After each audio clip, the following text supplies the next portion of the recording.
नमस्कार, बहुत स्वागत है आपका। आप देख रहे हैं आपकी आवाज, मैं हूं राकेश पाठक। आज मध्य प्रदेश की विधानसभा में कांग्रेस ने एमआईएम नेता असदुद्दीन ओवैसी के पिछले दिनों आए बयान पर निंदा प्रस्ताव रखा। इस प्रस्ताव को समर्थन सत्तारूढ़ बीजेपी का भी मिला। भारत माता की जय न बोलने के ऐलान को लेकर राष्ट्रवाद पर एक बार फिर बहस तेज है। नजरिया अलग अलग इसलिए क्योंकि पिछले महीने जेएनयू में लगे देश के खिलाफ नारों पर कांग्रेस का रुख सॉफ्ट था। तो क्या राष्ट्र प्रेम पर भी सियासत अपने सहूलियत के हिसाब से रास्ते चुन रही है? इस पर एक बहस बनती है। आज चर्चा इसी मुद्दे पर पूरे 1 घंटे एक बड़े पैनल के साथ।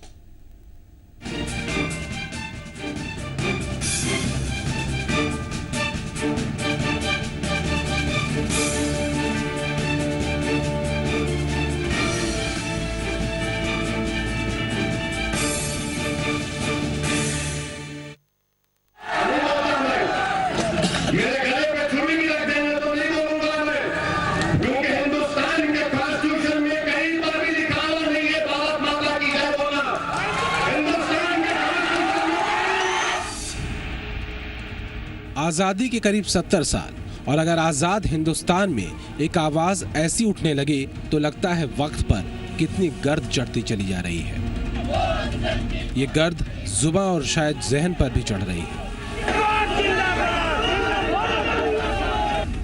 तंग सोच ऐसे तंग रास्ते चुन रही है जिससे देश का तो भला नहीं दिखता। अगर भारत माँ की जय बोलना किसी धर्म मजहब की सीमाओं का मोहताज हो जाए तो किसी भी राष्ट्र के लिए चिंता का मुद्दा है।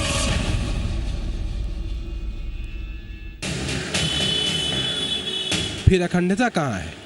फिर तो खंड खंड खांचे हैं और इन खांचों की अपनी तंग सियासत। और ये सियासत अपनी जहर बुझी जुबान से अवाम को डस नहीं रही तो और क्या है।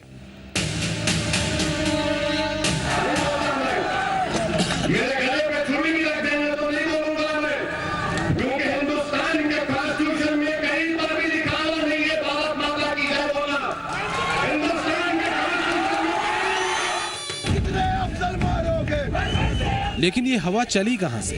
ये हवा दरअसल उस बवंडर का हिस्सा है जो उठा था देश के एक सम्मानित विश्वविद्यालय में, जहां की फिजा में देश के खिलाफ नारों का जहर घोला गया। फ्रीडम ऑफ एक्सप्रेशन के नाम पर हर वो नब्ज पकड़ी जा रही है जो देश की अखंडता के लिए घातक है। कहीं विचारधारा की वकालत तो कहीं धर्म का मुलम्मा। लेकिन ऐसे फिरका परस्तों को जवाब भी मिलता है, मिल रहा है और मिलता रहेगा। मैं ये जानने में इंटरेस्टेड नहीं हूं कि भारत माता की जय कहना मेरा कर्तव्य है कि नहीं। ये मैं जानना भी नहीं चाहता, इसलिए कि ये मेरा कर्तव्य नहीं, मेरा अधिकार। और मैं कहता हूं भारत माता की जय, भारत माता की जय, भारत माता की जय। कि कौन लोग? मैं इस बात को और उनके इस ख्याल को जितने सख्त वर्ड मुमकिन है जो एक्सपंज न हो उनमें कंडेम करता हूं। दरअसल यही है इस देश का मिजाज जो चंद मौका परस्त नेताओं की नुमाइंदगी का मोहताज नहीं। देश प्रेम या राष्ट्र के प्रति सम्मान और धर्म या मजहब अलग अलग नहीं हो सकते। ये एक रहा है, एक है और एक रहेगा। भारत के महान संविधान की दुहाई देते आप देश प्रेम या राष्ट्र प्रेम की भावनाओं को शातिर तरीके से सतही नहीं बना सकते, फिर चाहे वो वैसी हो या कोई और। ऐसी जुबान की मजम्मत होगी, पुरजोर होगी और हो रही है। जैसा कि आज मध्य प्रदेश के विधानसभा में हुआ, जहां असदुद्दीन ओवैसी की जुबान पर कांग्रेस और बीजेपी साथ खड़ी दिखी। हालांकि जेएनयू मुद्दे पर कांग्रेस के स्टैंड को लेकर सवाल अभी भी है। ब्यूरो रिपोर्ट, जी मीडिया। तो सियासत की दिशा इन दिनों अपने हिसाब से तय होती है। यूं कहें कि मार्केट में लोगों के बीच क्या ट्रेंड कर रहा है, ये देखकर सियासी तेवर भी तय होते हैं। अब अगर गहराई में जाकर इसके मतलब को समझना है तो बस ये समझिए कि आजकल देशभक्ति ट्रेंड कर रहा है और होड़ लगी है खुद को सबसे बड़ा देशभक्त साबित करने की, क्योंकि जेएनयू में देश को तोड़ने के नारे लगते हैं तो सियासी चश्मे से सियासत नजर आती है, लेकिन उसी भारत माता की जय न कहने पर वो तेवर बदल जाता है। मतलब साफ है कि मार्केट में देशभक्ति ट्रेंड करने लगी है और सबसे बड़ा देशभक्त बनने की दौड़ शुरू हो चुकी। इन दिनों देश की सियासत में जो मुद्दा सबसे बुलंदी से छाया है वो है राष्ट्रभक्ति का, और होड़ इस बात को साबित करने की लगी है कि सबसे बड़ा देशभक्त कौन है। इसे विडंबना न कहें तो क्या कहें। एक तरफ संविधान का हवाला देकर भारत माता की जय कभी न कहने की सियासत होती है, तो दूसरी तरफ तमाम सियासी दल खुद को सबसे बड़ा देशभक्त साबित करने के लिए सदन में निंदा प्रस्ताव लेकर आ जाते हैं। लेकिन सियासत की इस कंफ्यूज करने वाली तस्वीर का रोचक हिस्सा तो तब देखने को मिलता है जब सवाल ये खड़ा होता है कि जेएनयू में जब देश के खिलाफ नारे लग रहे थे तब तो इनकी सियासत की दिशा कहीं और थी, फिर अचानक इन्हें क्या हुआ। चाहे बात महाराष्ट्र विधानसभा की हो या मध्य प्रदेश विधानसभा की, कांग्रेस ने एमआईएम के सांसद ओवैसी के खिलाफ निंदा प्रस्ताव लाने की पहल में खुद को दूसरे दलों से आगे रखा और यहीं से शुरू हुआ देशभक्ति और दोहरे मापदंडों के सवालों का सिलसिला। दरअसल देशभक्ति का जो एक एजेंडा है वो बीजेपी ने कुछ इस तरह से उठा दिया है कि कहीं कहीं पर लगता है कि वो भारत माता को लेकर या देशभक्ति को लेकर कांग्रेस डिफेंसिव हो रही है।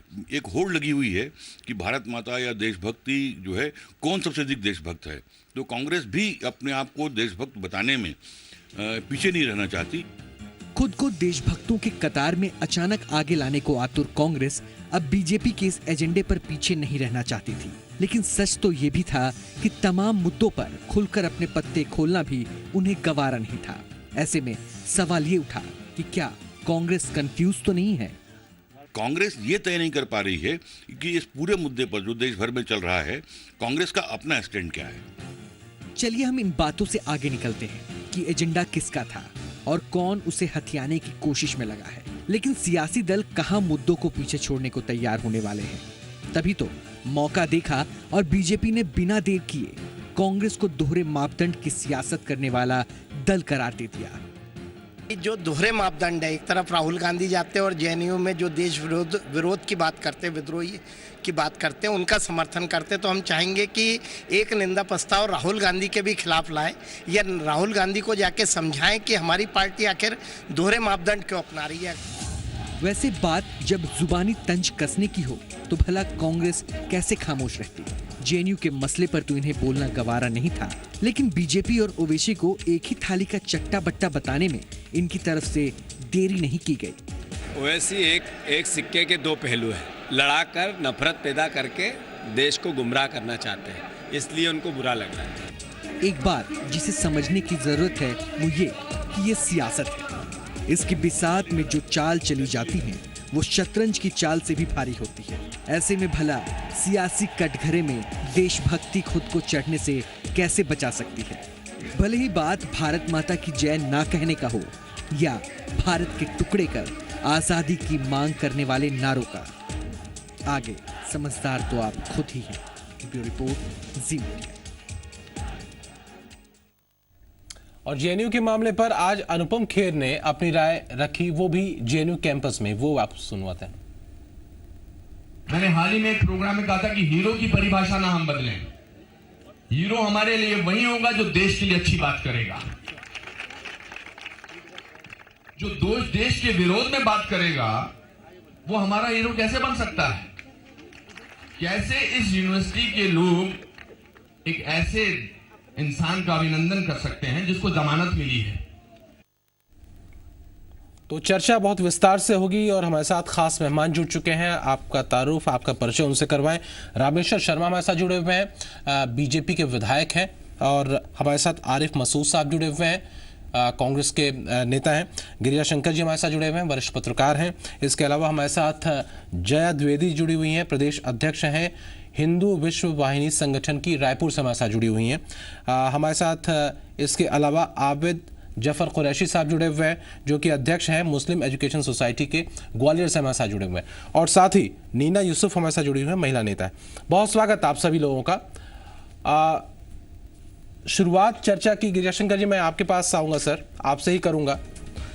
क्या राष्ट्र प्रेम पर भी सियासत अपनी सहूलियत के हिसाब से रास्ते चुन रही है? मैं चाहूंगा यहीं से शुरू हो। देखिए, राष्ट्र प्रेम या लोगों के जो बयान हैं वो उसके औचित्य की बात एक अलग मुद्दा है, और कांग्रेस जो स्टैंड ले रही है, जो महाराष्ट्र में उसने लिया और मध्य प्रदेश के विधानसभा में लिया, वो एक अलग मुद्दा है। जहां तक सवाल बयानों का है, तो मैं ये समझता हूं कि किसी भी एक नारे को राष्ट्रभक्ति का मापदंड नहीं माना जा सकता, और किसी एक नारे को नहीं लगाना कोई राष्ट्रद्रोह या राष्ट्र विरोधी वो मुद्दा नहीं हो सकता। ये ठीक है कि देशभक्ति का जो एजेंडा है वो बीजेपी ने दिया, वो एजेंडा। आप इस पर गौर कीजिए, 2014 के चुनाव में बीजेपी को केवल देश की सत्ता की बागडोर ही नहीं मिली है, एक बड़ा बदलाव मीडिया में, समाज में, विचारधारा के स्तर पर ही आया है जी। कि जो स्पेस बीजेपी को हासिल नहीं था, उन तमाम जगहों पर वो अपना स्पेस हासिल करने की कोशिश कर रही है। ठीक, ये बात स्वयं आरएसएस के जो प्रमुख हैं वो कई बार दोहरा चुके हैं कि वो हिंदू राष्ट्र की उनकी जो परिकल्पना है उसको आगे बढ़ाना चाहते हैं। और इस दिशा में जब देशभक्ति की बात होती है तो ये भी नहीं कहा जा सकता कि देशभक्ति का कोई पैमाना कोई एक व्यक्ति या एक संस्था तय करेगी। देशभक्ति एक वृहत मुद्दा है, और किसी पर इस चीज को लादा नहीं जा सकता। तो मुझे लगता है कि जो बयान जिस तरह से आ रहे हैं, उन बयानों को आज के हालात में मैं बहुत गंभीरता से लेने के पक्ष में नहीं हूं। ठीक है, ये 2-4 लोगों के बयानों से देश की तकदीर नहीं बनती, देशभक्ति का कोई पैमाना तय नहीं होता, और देश का कोई नफा नुकसान नहीं होता। ये जरूर ऐसे लोग हैं जिनसे समाज में जिनका असर पड़ता है, लेकिन इतने बड़े महादेश में 2-4 लोगों के बयानबाजी से देश की एकता अखंडता को कोई बहुत खतरा उत्पन्न हो, ऐसा मैं नहीं मानता। तो दरअसल इन बयानों को नजरअंदाज करना ज्यादा बेहतर है। दूसरी समस्याएं देश में आज हैं, जिस विकास के मुद्दे को लेकर बीजेपी सरकार में आई है, उस मुद्दे पर आगे बढ़े तो ज्यादा बेहतर होगा। ठीक, क्या रामेश्वर शर्मा जी, क्या कुछ ऐसे मुद्दे हैं जिसको लेकर के, जिन मुद्दों को लेकर के एक अलग तरह का प्रयोग चल निकला, और उन प्रयोगों में वो लोग भी शामिल हैं, शुमार होते जा रहे हैं, जो कि अपने तरीके से सियासत की लकीर खींचते हैं? उसमें असदुद्दीन ओवैसी साहब भी आते हैं, उसमें जाहिर सी बात है जो भी फंडामेंटल अप्रोच रखने वाली जो संगठन है वो भी आते हैं।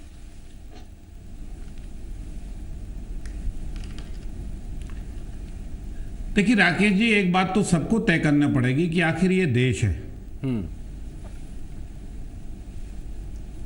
किसी देश का नागरिक होना ये अपने आप में गौरव की बात है कि हम फला देश के नागरिक हैं।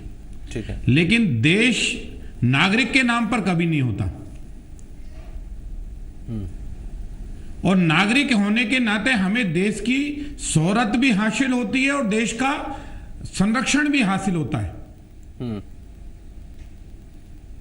लेकिन आज की तारीख में राजनीति ने, जैसे गिरजा भैया बोल रहे थे, राजनीति को जो तथाकथित राजनेता हैं जिनने भारत का इतिहास या तो कम पढ़ा है या भारत के इतिहास को उनने ना तो सुना और ना समझा है, उनकी पीढ़ियों ने कुछ किया होगा, लेकिन आज के जो नेता हैं शायद उनने उस इतिहास को गंभीरता से ना तो लिया, ना पढ़ा, ना समझा।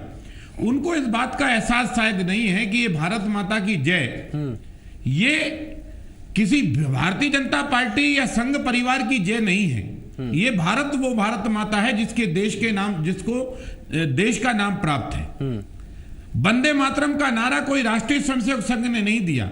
जब राष्ट्रीय स्वयंसेवक संघ का जन्म नहीं हुआ था तब आनंद मठ के सन्यासियों ने देश की आजादी के लिए जंग लड़ी, तब से ये नारा चला। इंकलाब का नारा कोई हमने नहीं दिया, ये शहीद भगत सिंह आजम का नारा है। तुम मुझे खून दो, मैं तुम्हें आजादी दूंगा, ये नारा हमारा नहीं है, ये नेताजी सुभाष चंद्र बोस का नारा है। ठीक है। अशफाक उल्लाह खां, इस जमीन पर मिटने वाले, मादरे वतन को माता मानने वाला अशफाक उल्लाह खां, ये उसका अपना जुबानी नारा है। और इसलिए आज की तारीख में ये एक पैटर्न चल पड़ा है, जो 47 के समय एक अचानक देश के विभाजन की लकीर वाली जो विषय आए थे, वो तथाकथित है। और आज के जो वोटों के विकारी राजनेता हैं, वो भारत को दांव पर लगा देते हैं, भारत के सुप्रीम कोर्ट को दांव पर लगा देते हैं, भारत की न्याय व्यवस्था को दांव पर लगा देते हैं। और इसलिए मेरा ये आग्रह है कि इस पर बहस नहीं, इस पर निर्णय की आवश्यकता है।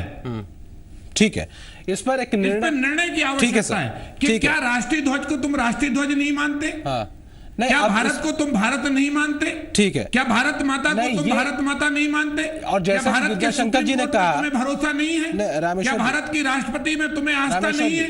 और अगर भारत के सुप्रीम कोर्ट में, भारत के राष्ट्रपति में, भारत के राष्ट्रीय ध्वज में अगर तुम्हें आस्था है, तो जो निर्णय है उस निर्णय को पालन करो।